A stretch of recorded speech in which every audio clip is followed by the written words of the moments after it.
প্রথমে এখানে চিংড়ি মাছটাকে একটু ভেজে নিলাম। বানাতে চলেছি আজকে চিংড়ি দিয়ে লাউ শাক। তো তার জন্য কড়াতে দিয়ে দিলাম পাঁচফোড়ন। পাঁচফোড়ন দিয়ে একটু ভাজা ভাজা হয়ে আসলে দিয়ে দিলাম পেঁয়াজ কুচি। পেঁয়াজটা ঠিক হাফ মুন করে কাটা হয়েছে, স্লাইস করে, পাতলা করে কিংবা মোটা করে কাটতে পারে। এরপর ওই ভাজা পেঁয়াজের মধ্যে দিয়ে দেবো ডুমো করে রাখা আলু।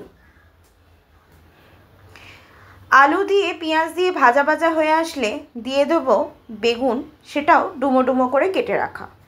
আলু, পেঁয়াজ এবং বেগুনকে একসাথে ভাজা ভাজা করে নেব। এরপরে দিয়ে দেবো 1 টেবিল স্পুন আদা বাটা, হাফ টেবিল স্পুন রসুন বাটা দিয়ে ভালো করে নাড়াচাড়া করে নেব।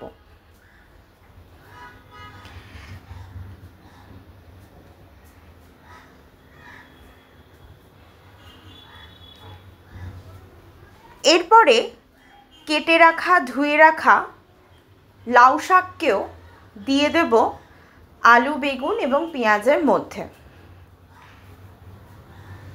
শুরুতে একটু সমস্যা হবে, তারপরে আস্তে আস্তে জল ছাড়তে শুরু করলেই ওটা নরম হয়ে আসবে।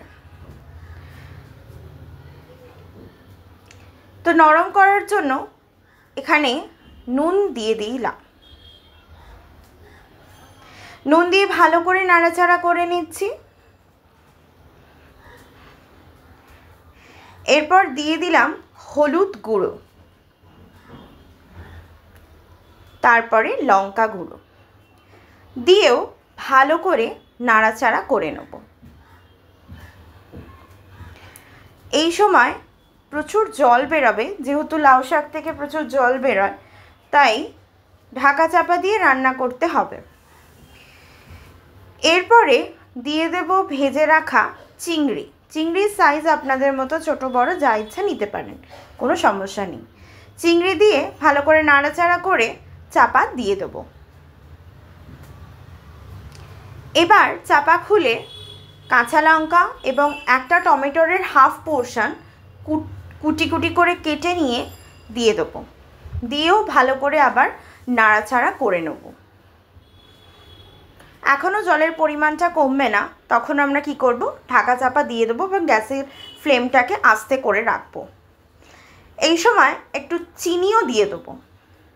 চিনিটা শাকে দিলে অত্যন্ত স্বাদ বাড়িয়ে দেয়, তাই চিনির ব্যবহারটা করবেন। আবারও ঢাকা চাপা দিয়ে দেবো। দিয়ে জল টেনে আসলে ঠিক এই পর্যায়ে মাখা মাখা হয়ে আসবে চচ্চড়িটি। আর একটু ভালো করে নাড়াচাড়া করে নিয়ে গরম গরম ভাতের সাথে পরিবেশন করুন লাউ শাকের চিংড়ি। দুর্দান্ত খেতে হয়েছিল, কালার দেখেই আপনারা বুঝতে পারছেন। বাড়িতে বানিয়ে ফেলুন চটজলদি। বাই।